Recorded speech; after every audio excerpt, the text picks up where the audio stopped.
Hola, buenas tardes, ¿cómo les va? Bienvenidos, bienvenidas, ¿cómo están? Una nueva charla de la llave Pi de todos los lunes.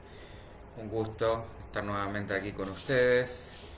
Eh, bueno, para quienes se van sumando por primera vez, mi nombre es Alejandro Divagno, soy licenciado en psicología y formo parte de este centro terapéutico y también formativo en forma tanto personal, en cuanto al crecimiento y el desarrollo personal, como también para quienes busquen una especialización profesional, llamado La Llave Psi, que propone un enfoque múltiple, un enfoque integrativo desde lo biopsicosocial y espiritual.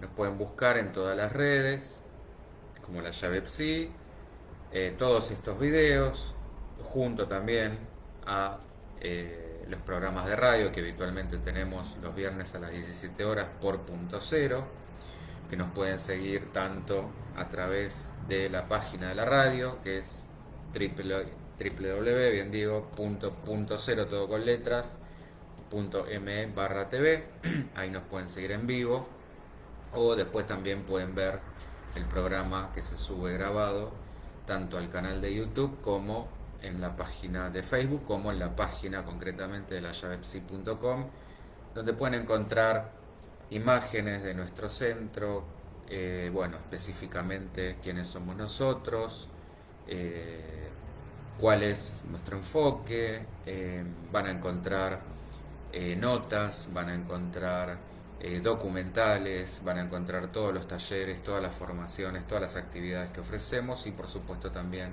los videos en vivo y los programas de radio. También info sobre el libro que bueno, he escrito, Ecos de un viaje de amor en el tiempo, que también pueden encontrar la página, la página de Facebook, la página de Instagram, seguirla. Bueno, y por supuesto, acercarnos, dudas, consultas, planteos, temáticas que quieran que abordemos, tanto para la radio como para estas charlas, opiniones, experiencias, bueno, lo que ustedes quieran, para eso son estos canales, estos medios. La idea justamente como de estas charlas es que podamos tener un feedback, un ida y vuelta lo más rico y beneficioso posible para todos, donde todos podamos participar libremente, opinar y, como siempre remarcamos, pensar en forma crítica, que cada uno pueda desarrollar un pensamiento propio y múltiple. Bueno, de todo eso se trata. Eh, bueno, mientras voy viendo si alguien por favor me puede confirmar que esté saliendo bien el Facebook, así me quedo tranquilo. Eh, Hola Cecilia, mientras voy saludando gente por Instagram. Em, Bien, a ver si me llega algo, todavía no. Siempre el Facebook es como que se toma un cachitín más. eh, Porque me interesa así estar al tanto de, sobre todo los comentarios, a ver si va surgiendo alguna pregunta, alguna duda y bueno, que podamos justamente ir interactuando. Por Instagram por lo menos me quedo tranquilo que de momento está saliendo todo bien. Hola Miriam, gracias, ahí tomando la posta, muchísimas gracias. Bueno, ya está, ya me quedo tranquilo entonces. Bueno, para quien se suma, cualquier cosa van frenando, van preguntando, esa es la idea, que se arme algo interesante, algo más que nada eh, lo más enriquecedor y dinámico posible.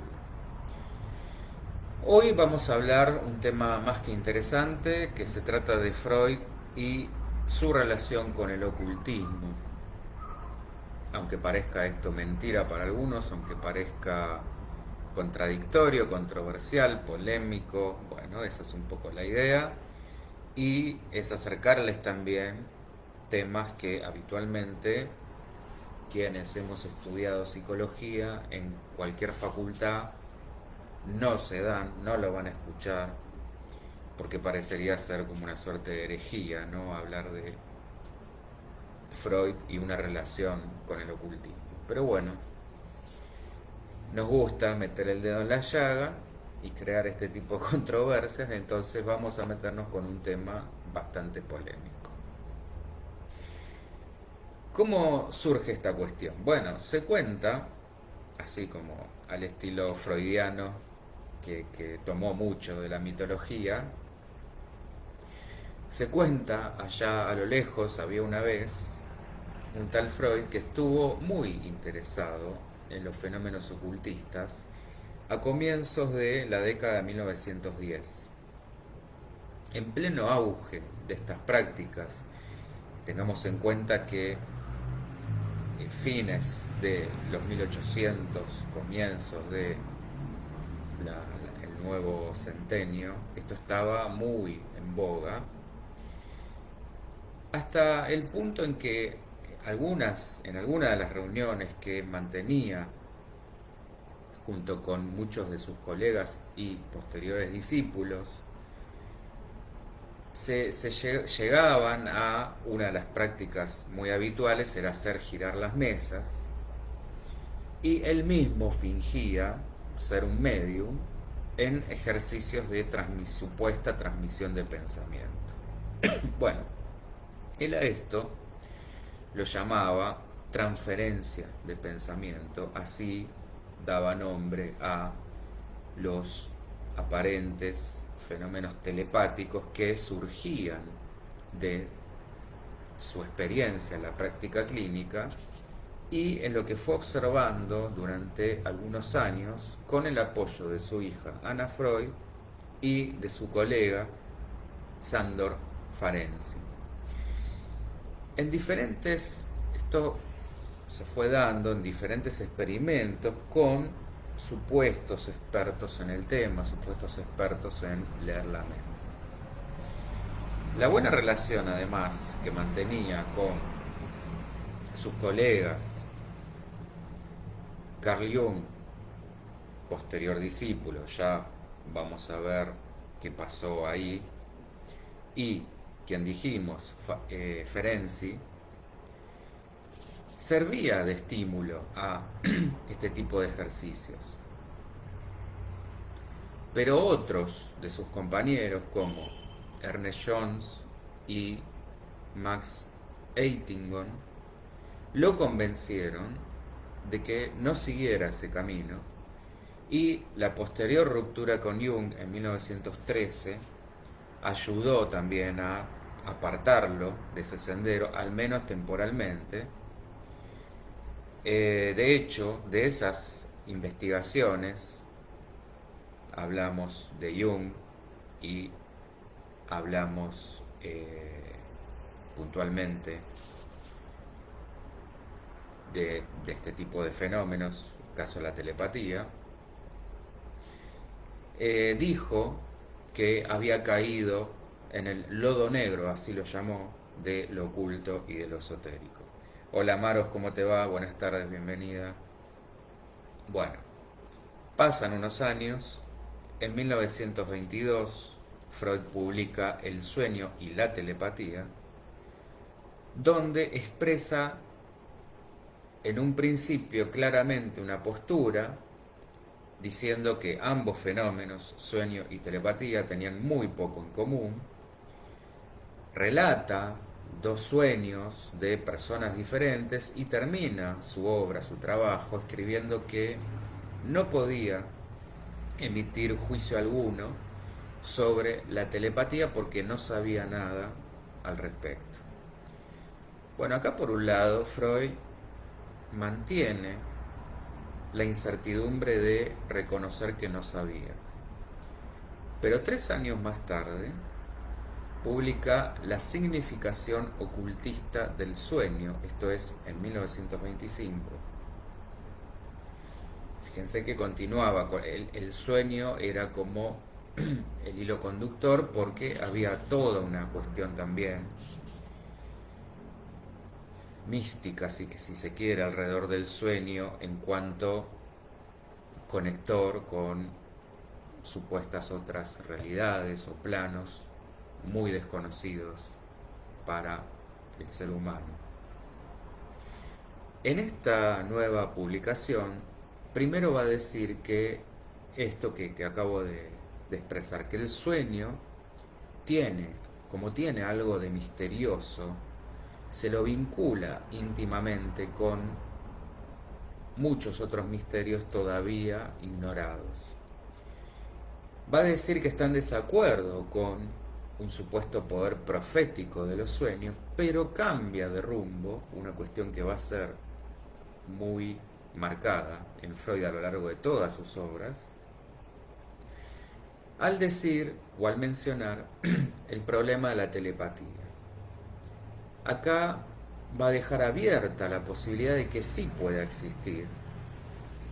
Primero con prudencia, con cautela, pero aceptando, con aceptación al fin, de que esto podría ser real. La última publicación que hace sobre este tema es en Nuevas aportaciones al psicoanálisis, esto es en 1932, 10 años después, donde pone como título a una de las lecciones Sueños y ocultismo, o sea, seguimos con el hilo conductor del sueño. Cualquier cosa, insisto, me van preguntando. Bueno, en esta nueva publicación comienza exponiendo los prejuicios, hacer sus propios prejuicios también, acerca del ocultismo, y va a narrar 3 casos ya descritos en las publicaciones anteriores y un caso nuevo. Acá podemos encontrar 2 primeras conclusiones. Primero, Freud, de vuelta, no convencido, pero abierto a convencerse, y su desconfianza en que la ciencia pudiera demostrar este tipo de fenomenología. En esta suerte de medio camino, voy a citar de su artículo Psicoanálisis y Telepatía. Hola Carlita, ¿cómo estás? Bienvenida. Te cuento que ya tenés acá un diamantito y una banderita, que bueno, imagino que querrán decir algo respecto a tu devoción por la llave, una premiación como fan ultra super destacada. Miriam, también tenés banderita, ¿eh? Bien ahí. Bueno, voy a citar lo que decía el padre del psicoanálisis. Existen poderes psíquicos diversos de los que conocemos, y también va a agregar que el oculto estaba siendo tratado con una actitud desdeñosa por parte de la ciencia de la época, y que por otra parte el temor a que el psicoanálisis terminara siendo parte de lo esotérico, con el riesgo de desacreditarse. Esto que acabo de citar fue, a mi criterio, el gran motivo por el que Freud no terminó implicándose más y de alguna manera tomando una actitud y una distancia mesurada y ambivalente. De alguna manera, una puerta que siempre dejó entreabierta, pero por la cual nunca se quiso ni siquiera asomar.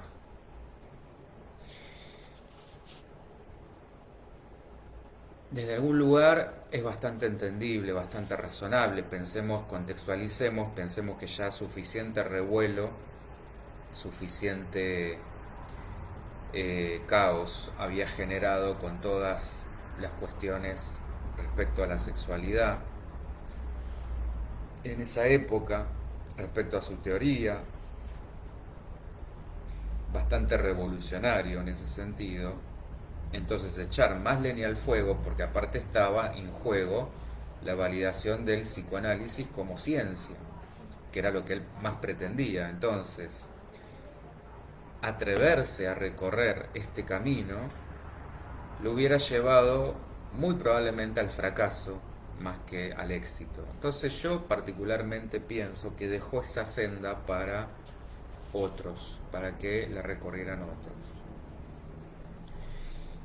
Aparte, no nos olvidemos que Freud empezó en sus inicios trabajando con la hipnosis, o sea que no era un eh, desentendido del tema. ¿Y qué pasó acá? De la misma manera se fue deshaciendo de ese método, de esa metodología, a medida que perfeccionaba su propio método, sin llegar a descartar del todo la hipnosis.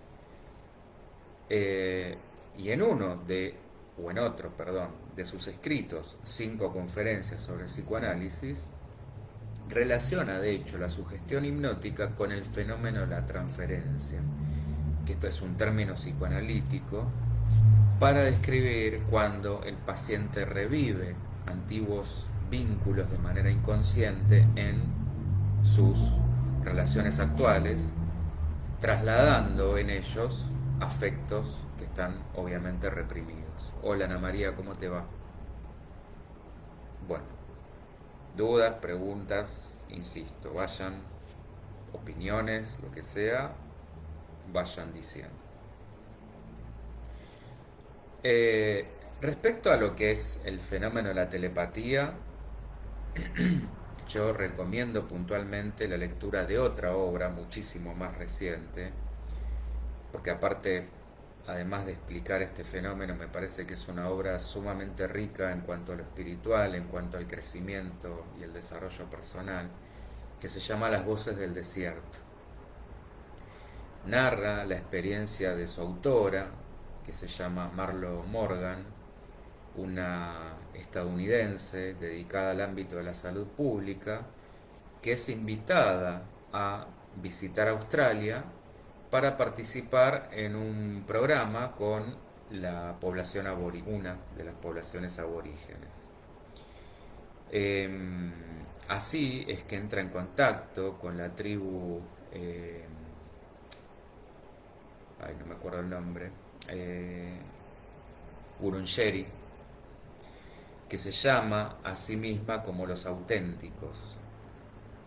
Entonces, en este libro va a describir cómo los integrantes de esta tribu utilizan la telepatía. Eh, y después entiende por qué caminaban y caminaban y caminaban siempre en silencio. Y ella, siendo testigo de primera mano, testigo presencial, de cómo se iban transmitiendo mensajes entre personas que estaban por ahí distanciadas a 30 kilómetros de distancia. Y acá lo interesante, una de las cuestiones, porque hay un montón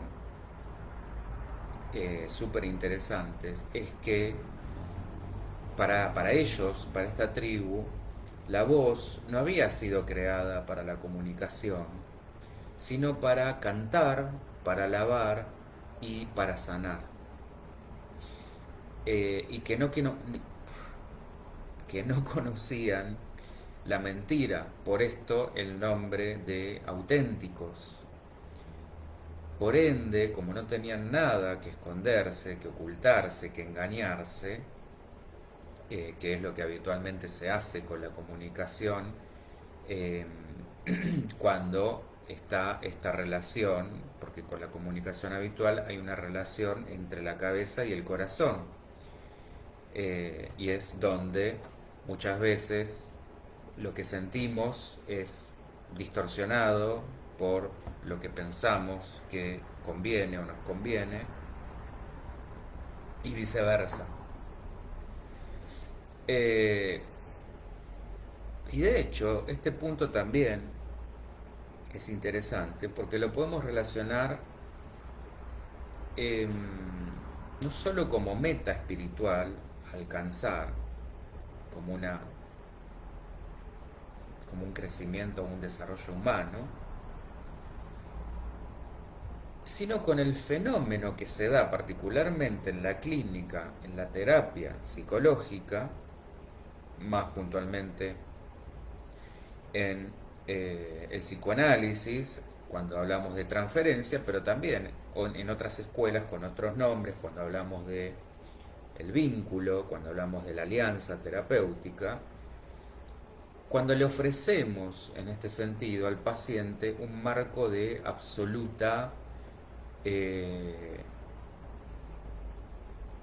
confidencialidad, confianza, para que pueda ser justamente lo más auténtico posible, pero no con nosotros, no con el analista, sino consigo mismo. En otras palabras, que no se mienta, que no se engañe. Miriam, ¿qué sucedía entonces con los casos que no tenían explicación lógica? Eh, ay, me quedé porque esto venía bastante más atrás, me parece. Bueno, por eso creo que te referís a lo que estábamos hablando con la sucesión de obras de Freud. Justamente por eso deja la puerta entreabierta, porque mantiene como esta distancia ambivalente de... Hay casos que lo dejaban perplejo. Entonces, como no podía explicarlos, mantiene la posibilidad que pueda ser real el fenómeno. Pero no se mete más. Es como que dice, bueno, yo hasta acá llego. No puedo más porque me voy a meter en una cuestión donde ya me van a venir con los tacones de punta a desacreditarme. Entonces ahí se quedó. Es donde yo digo que dejó ese camino abierto a otros. Creo que va por ahí, Miriam, no sé, cualquier cosa, decime. Eh, bueno, y justamente a propósito de los límites de la ciencia, ¿cuántas veces no hemos escuchado cuando los médicos se encontraban con casos que no sabían cómo resolver? Culebrilla, eh, el cuerito, bueno, entre otros, o que iba contra todo lo conocido, y nos terminaban diciendo o aconsejando, bueno, vaya con un curandero. Entonces, es acá donde yo las invito a dar vuelta el axioma y que sea creer para ver y no ver para creer. ¿Y a qué voy con esto? A que tenemos que ampliar la mente, borrar prejuicios y vamos a llegar así a un conocimiento más amplio y más completo, como hizo la autora de Las Voces del Desierto, con una formación absolutamente también racional, científica, ortodoxa, pero dispuesta a ir a el desierto de Australia, a deambular con una tribu aborigen, a encontrarse, vaya a saber con qué, y se terminó encontrando con montones de fenómenos que no podía explicar desde la lógica. Y a propósito de esta cuestión del curanderismo, un antropólogo muy conocido llamado Claude Lévi-Strauss desarrolla el concepto de eficacia simbólica. Después, también, causalmente, de una investigación de campo con otra tribu indígena llamada los Mu, que apelaba a la sabiduría de un chamán sanador, y este hombre fue testigo de un ritual de parto complicado donde ese chamán, que nunca tuvo contacto físico con la mujer que estaba dando a luz, pudo lograr, sin embargo, efectos sanadores y curativos. Bueno, de esa experiencia, Lévi-Strauss va a concluir que la medicina llamada moderna o alopática se va a centrar en la manipulación física como intervención para la cura de una dolencia, mientras que la denominada medicina o ciencia salvaje, si la queremos llamar así, va a actuar desde lo psíquico y termina también desde ese lugar consiguiendo efectos físicos. Lo mismo que ocurre con el fenómeno de la telepatía. Va a agregar que esto lo logra, y fíjense acá también otro punto muy interesante, va a decir que esto se logra mediante la ruptura de la relación causa-efecto en la que se basa justamente la medicina moderna, introduciendo el mito y el ritual, que en cierta forma funciona como un relato que van a estructurar el dolor. Ahí es donde la medicina moderna va a considerar que es la enfermedad la que causa el dolor, en tanto la ciencia salvaje nos va a decir que es el símbolo el que se vuelve enfermedad. Esta distinción es fundamental y es una distinción tremenda. Y fíjense que es por esta misma dimensión simbólica la que nos lleva a la cura, o que incluso la dirige, por lo que Levi Strauss termina comparando al chamanismo con el psicoanálisis. Entonces, fíjense a lo que llegamos. Que es de aquí también, donde luego parten conceptos como la enfermedad como camino, como las emociones como alimento de las enfermedades, por supuesto las emociones mal entendidas, las emociones no aceptadas, las emociones reprimidas, las emociones eh, demonizadas o a las cuales combato como si no fueran mías, desde donde después también otras técnicas, otros métodos como la biodescodificación también se apoyan. Más allá de que esta afirmación, esta analogía entre el chamanismo y el psicoanálisis pueda ser cuestionable o debatible, que por supuesto lo es, no olvidemos, entre paréntesis, que todavía hay gente que a Freud lo sigue tomando como pseudociencia, bueno, ni hablar en su época, en este contexto del cual estábamos hablando, pero nada más lejos de la realidad, porque no nos olvidemos que este hombre fue primero un neurólogo, con grandes aportes también en el campo del laboratorio, de la experimentación, de la fisiología, de la histología y de la clínica médica. O sea que siempre se mantuvo, y fíjense lo que yo decía antes, que por algo no quiso cruzar ese umbral, siempre se mantuvo dentro de parámetros rigurosos del método científico. Si bien dejando la puerta abierta, como afirmaba hace un ratito, a otros fenómenos, pero esta tarea la dejó más para sus seguidores o sus detractores, como lo queramos ver.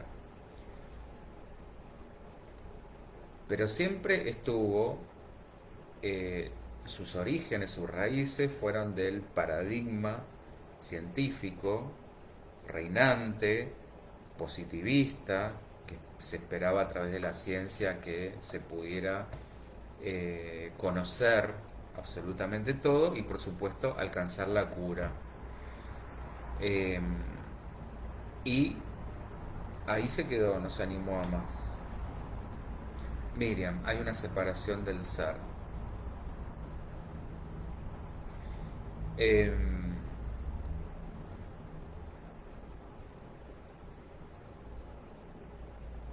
entonces, retomando,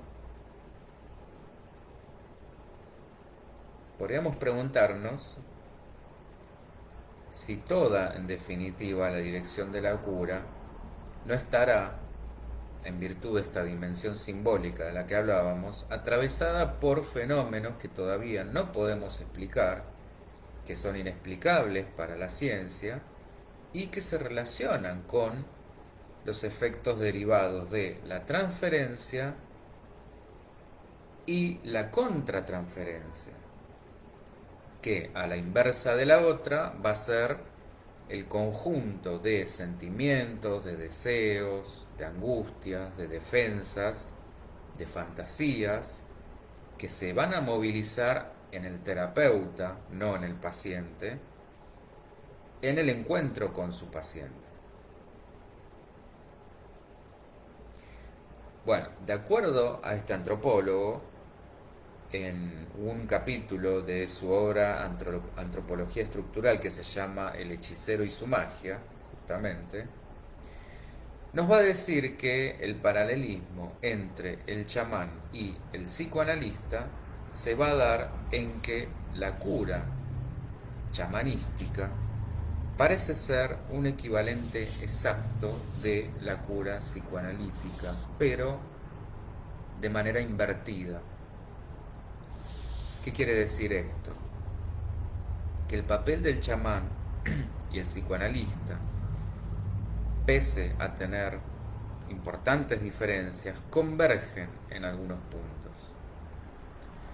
El más importante es que los dos buscan provocar una experiencia en el enfermo o en el paciente y que ambos lo van a conseguir al reconstruir un mito, es decir, una forma de explicación a ese padecimiento que el enfermo tiene que vivir o revivir. Y acá es donde yo decía la conexión con las emociones, con la narrativa, con la resignificación,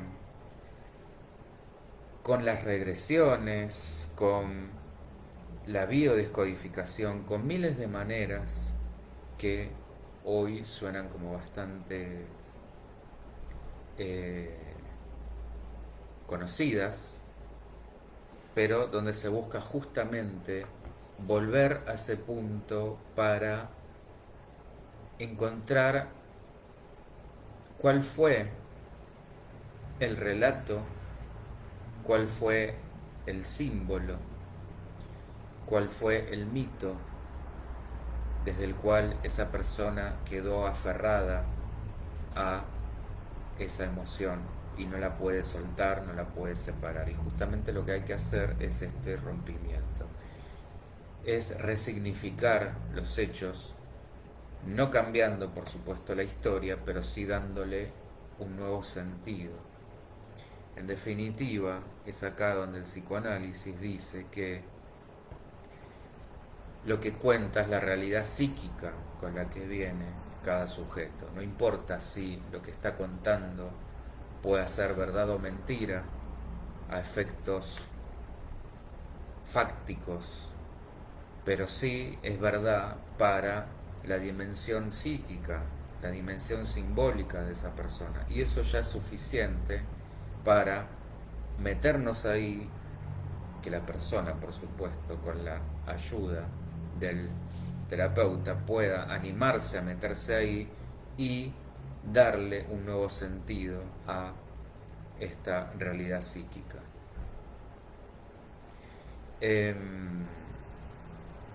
Y cuando se provoca esta experiencia, se va a revivir de dos maneras diferentes.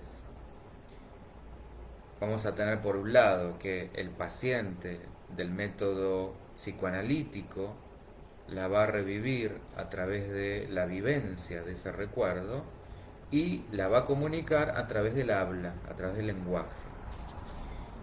El otro, en el caso del chamán, va a tener una función, por supuesto, pasiva, porque va a ser el chamán el que va a cobrar un papel activo y va a manifestar el sufrimiento de esa persona a partir de diferentes actos. Levi Strauss, a través de su observación, su investigación de campo, va a describir la cura chamánica eh, como un acto que se hace mediante que puede ser mediante una manipulación física o la succión para extraer la causa de la enfermedad, o en un combate simulado contra los espíritus que estarían perjudicando a esa persona. Bueno, cualquier duda, insisto, me van diciendo. El escepticismo que hay en torno a este tipo de prácticas y, por supuesto, su comparación con el psicoanálisis sigue siendo hoy una cuestión más que polémica.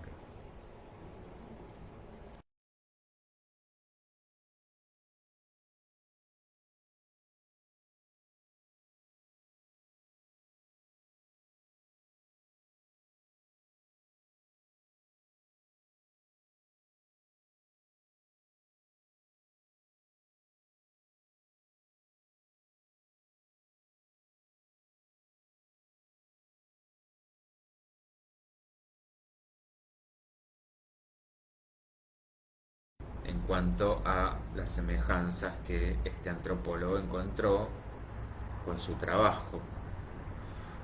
En esto que decíamos, ¿no? Eh, bueno, me parece, no sé si bueno, parece que se había tildado un poco. Bueno, si se llegó a perder, vuelvo a decirlo. Imagínense que hubiera pensado Freud sobre las similitudes que este antropólogo encontró entre su trabajo y el de los chamanes. Esto que decíamos, ¿no? Que queriendo distanciarse de estas cuestiones, bueno, y un antropólogo lo terminó vinculando al chamanismo. Bueno, no llegó a vivir para este, que pudiéramos conocer su reacción. Y yo les prometía esta cuestión. Carla, ahí sí me dice se cortó. Bueno, creo que fue justo en esa parte que por las dudas la volví a repetir. Eh, Decía esto, que Levi Strauss era muy consciente de que las dos disciplinas, psicoanálisis y el chamanismo, tenían diferencias de base fundamentales y que era imposible hacer un paralelismo entre las dos.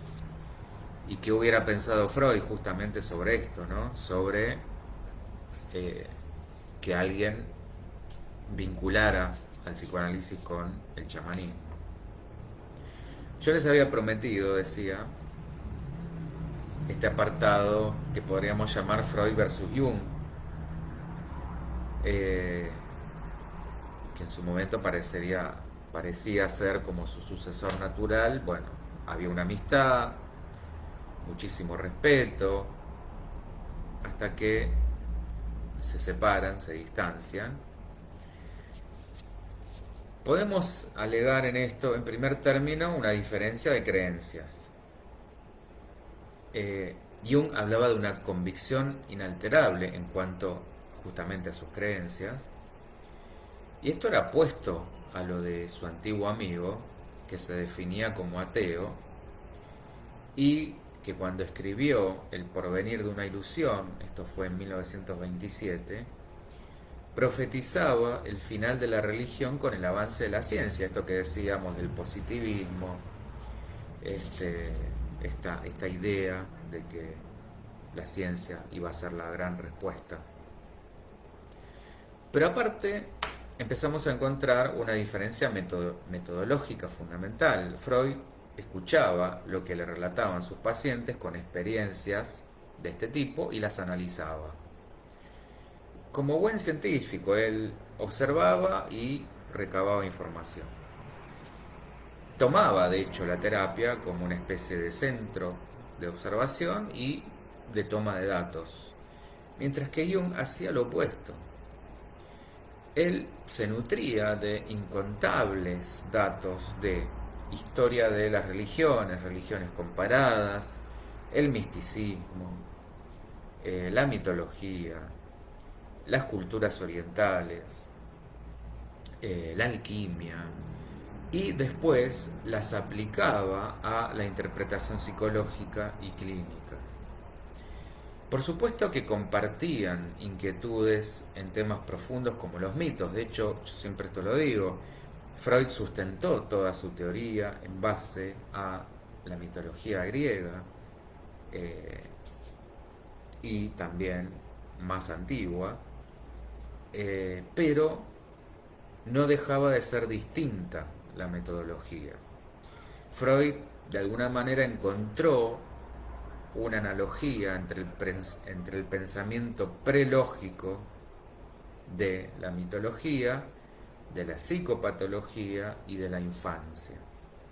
En cambio, Jung aceptó directamente el contenido de la mitología como una prueba científica para la psicología. Como decir que Freud exploró el mito con intenciones científicas y Jung en cambio aceptó el mito como una prueba científica. Están muy calladas hoy, che. No sé si las estoy embolando o está todo clarísimo. Bien. Para dar contexto a todo esto también, hablemos de los orígenes. Pensemos que Jung nació en una familia de pastores con mucho interés por lo oculto y fue un ferviente creyente religioso. Freud tiene otra formación, otra crianza, otra constelación en su infancia y desde muy joven hasta su muerte siempre se mantuvo o se manifestó ateo. Como en esto también fiel a esta cuestión de dejar abiertas las posibilidades. No se quería casar con nada. Y compartían de vuelta interés por lo misterioso, pero con acercamientos distintos. Jung convencidísimo y Freud perplejo, esto de no pudiendo explicar desde el método científico fenómenos como la telepatía y oscilando entre cavilaciones y aceptación. Como que se enfrenta a un enigma que no puede resolver, pero no se asusta. Esto que decíamos, mantiene como la puerta abierta, reconociendo que la ciencia como estaba en ese momento, o como operaba o pensaba en ese momento, no iba a poder explicar este tipo de fenomenología. Yo quería cerrar esta charla con dos frases que me parecen que justamente aportan a lo que venimos hablando.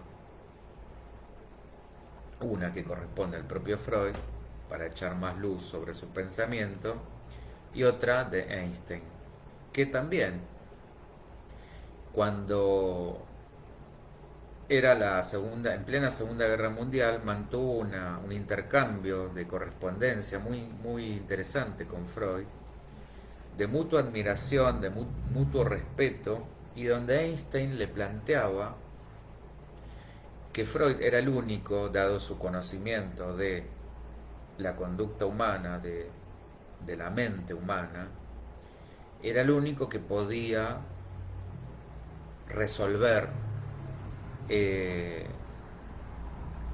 básicamente que no nos, apuntando a esta cuestión de la pulsión de muerte, ¿no?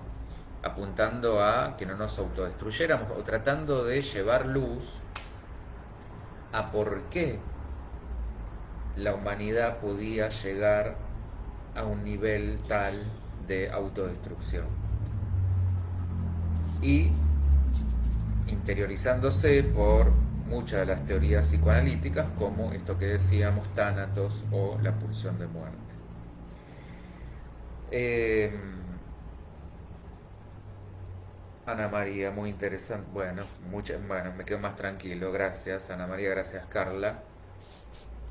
Anímense igual a opinar, a pensar distinto, a debatir, a lo que quieran. Por un lado, Freud diciendo, el psicoanálisis es aún hoy sospechado de místico, esto que hablábamos, y su noción de inconsciente es incluida en aquellas cosas entre el cielo y la tierra, esto que está en la obra de Shakespeare, de las cuales la sabiduría académica no quiere ni siquiera soñar. Bueno, esto Freud lo dijo en 1921. Piensen ustedes que esto todavía para muchos sigue vigente. Hay gente que, aunque les parezca mentira, no cree en la existencia de un inconsciente.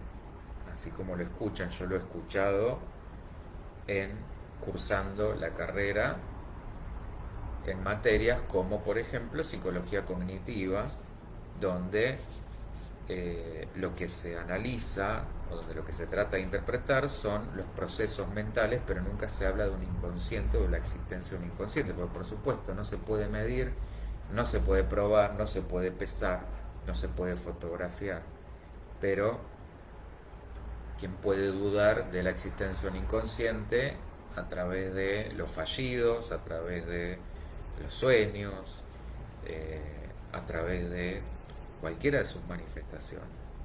Bueno, algunos dicen que no.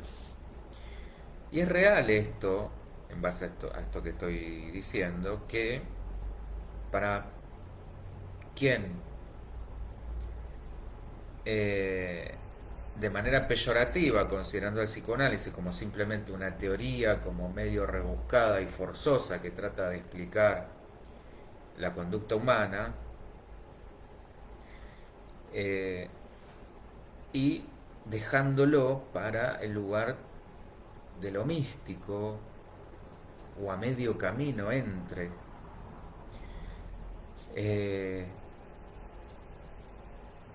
Bueno, esto es un poco también, Freud era consciente de esto, y un poco también explica su ambivalencia también. No solo en su metodología, cuando empieza como utilizando la hipnosis, después se corre de esto. Lo que hay que reconocerle, siempre fue un perfeccionista, siempre fue muy autocrítico, porque obra tras obra va como puliendo su teoría a través de lo que iba observando en sus pacientes, y muchas veces se va desdiciendo a sí mismo. Bueno, pero para esto hace falta también mucho autoconocimiento, mucha autocrítica y hasta humildad para poder decir, bueno, lo que dije hace unos años, ahora lo desdigo o lo completo o le doy una vuelta de tuerca más. Carla, ¿acaso el inconsciente no está oculto? Por supuesto, pero cuando se manifiesta y deja de estar oculto, cuando, por ejemplo, ante los fallidos, ante los sueños, estas son salidas del inconsciente. Son las maneras en que justamente lo podemos pescar y nos damos cuenta de que algo más hay, que hay algo adentro, entre comillas, ¿no? Este extraño, este otro, este raro que nos habita y del que poco o nada sabemos. Bueno, eso es el inconsciente.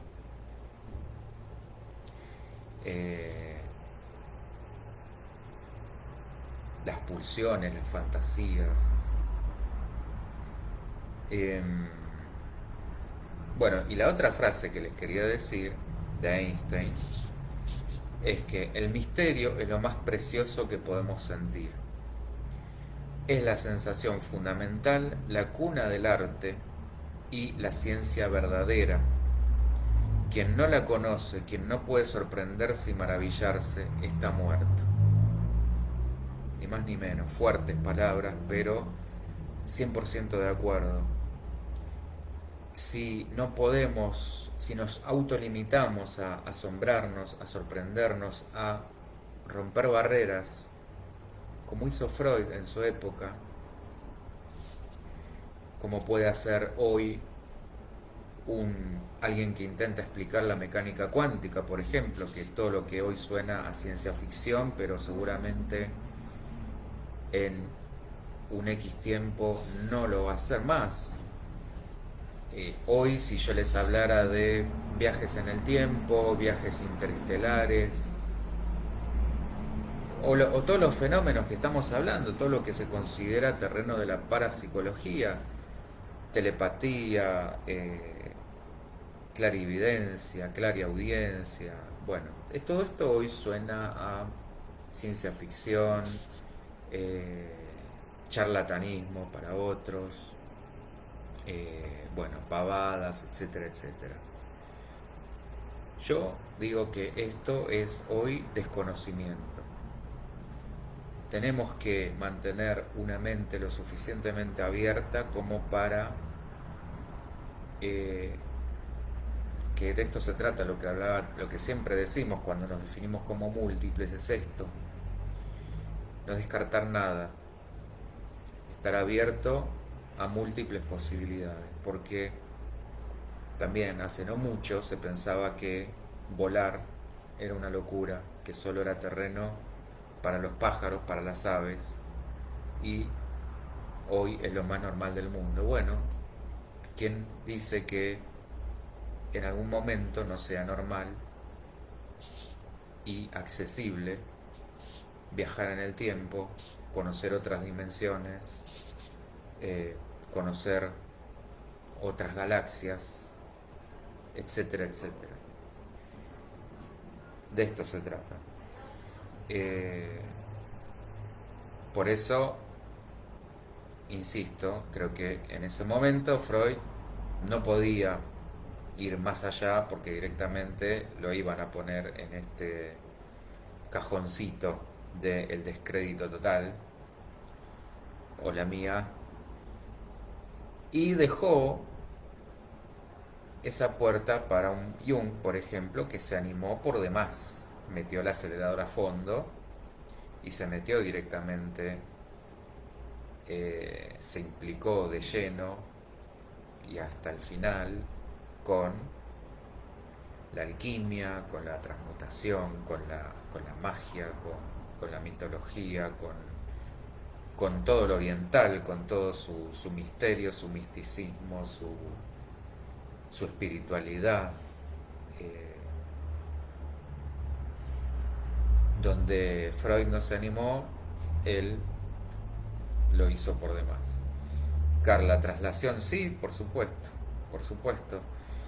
Explicar lo inexplicable, ¿no? Que es justamente el terreno cuántico vuelve locos a los científicos más ortodoxos porque parecería ser caótico, absolutamente, bueno, responde 100% a la complejidad y lo incierto de la complejidad.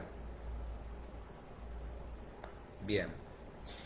En ese sentido les recomiendo también, además de la obra que les dije de Las Voces del Desierto, hay una película que se llama Fragmentado, que trata justamente sobre personalidades múltiples, ya bastante viejita, donde el desafío puesto es justamente esto: si no es lo hoy tildado psicopatológico, quizás no sea la puerta a una posible evolución que hoy desconocemos. Bueno, y en eso también podemos entrar con, no sé, los X-Men, esta suerte de mutantes que tienen poderes eh, físicos y psíquicos. Y esto parece terreno de lo fantasioso, pero sepan ustedes que a nivel militar esto se ha estudiado muchísimo, tanto las grandes potencias como Rusia, Estados Unidos, han experimentado muchísimo, sobre todo con el tema de la telepatía, haciendo experimentos a muchísima distancia para ver si encontraban alguna correlación, por supuesto con fines militares, como solemos hacer. Eh, los resultados de eso, por supuesto, ninguno de nosotros lo vamos a saber. Bueno, en el campo incluso de la policía, esto también es un secreto a voces. Muchas veces cuando se necesita encontrar una persona desaparecida, apelan a un parapsicólogo o a una persona con eh, cierto don de videncia para encontrar. Esto queda en lo interno, nunca se da a conocer, pero que lo hay, como se dice de las brujas y los brujos. Carla, a mí me parece que ya lo hicieron y lo han reconocido, tanto la KGB como la CIA, eh, y por supuesto que lo deben seguir haciendo. Em, y esto no tiene nada que ver con... Hay personas que por supuesto lo tienen más desarrollado, pero como todo se puede entrenar, se puede desarrollar. En realidad, cualquiera de nosotros tiene la posibilidad de acceder a estas facultades que están íntimamente relacionadas también, bien cuando son bien utilizadas, con la apertura hacia otras dimensiones, hacia otros planos, hacia otras realidades espirituales. El problema viene cuando esto se lo hace desde un manejo de la personalidad para intentar dominar a un otro, que cuando se utiliza desde lo psíquico, de mente a mente, ahí por supuesto es totalmente contraproducente. Ahora, cuando esto se utiliza utilizando nuestra mente como acceso a realidades más sutiles, más superiores, más espirituales, puedo acceder a información que es, de hecho, como se especula también, que los grandes genios tenían una manera de poder llegar a esos planos de información para sus grandes hallazgos, sus grandes descubrimientos. Cuando uno lo emplea de esa manera, por supuesto que es para dar un servicio, para poder ayudar al crecimiento humano de la especie, no con fines, como estamos hablando, bélicos o de dominio o de influencia sobre otros. Es como hacer una distinción entre el mentalista, entre comillas, o el psíquico, con quien utiliza estos dones para la ayuda y la evolución espiritual de la humanidad. Estamos, bueno, no sé si queda algo ahí pendiente, alguna otra duda, alguna otra consulta.